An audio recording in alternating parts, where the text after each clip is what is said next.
Supply chain crisis the country's been fearing this week. It's averted for now. Tens of thousands of dock workers around the country returning to work today after ending their strike.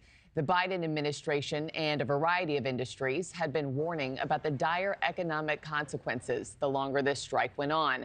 NewsNation's Ryan Bass is live for us at the Port of Tampa this morning. Ryan, good morning to you. How are workers and CEOs feeling about this temporary deal? Good morning, Markie. They're clearly ecstatic. Not only do the workers get to go back to work, but the CEO, the one that runs a lot of these ports, especially the four major ones here in Tampa, said he's kind of surprised that this was only a 3-day strike.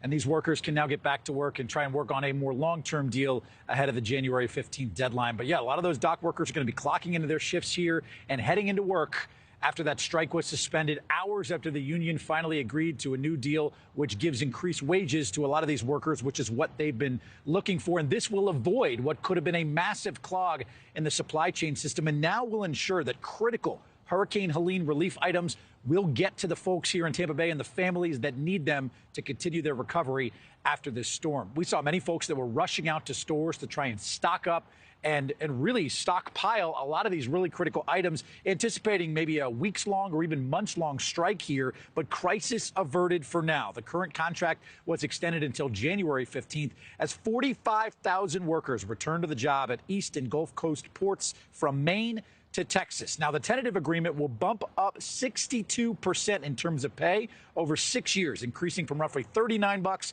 to $63 per hour for these workers. This was the union's first full-scale walkout since 1977, which was said to be costing the U.S. economy billions of dollars a day.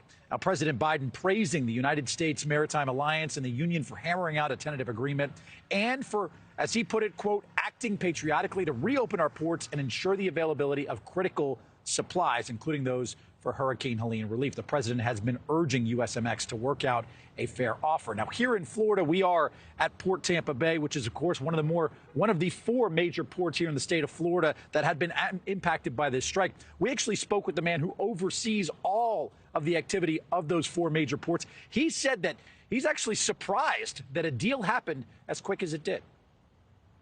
It was quicker than I thought it was going to be. I was hoping for a resolution by this weekend, but, this afternoon was fantastic. And I think that all sides saw the impact of Hurricane Helene and said, we got to do something. So, congratulations to them for resolving it.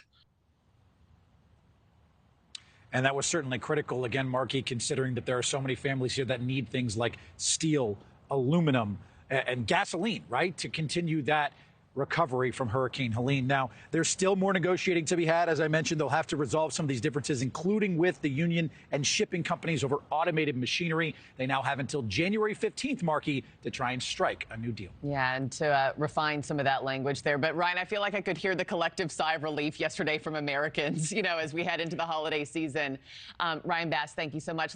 Thanks for watching, everybody. Go to joinnn.com to find NewsNation on your television provider.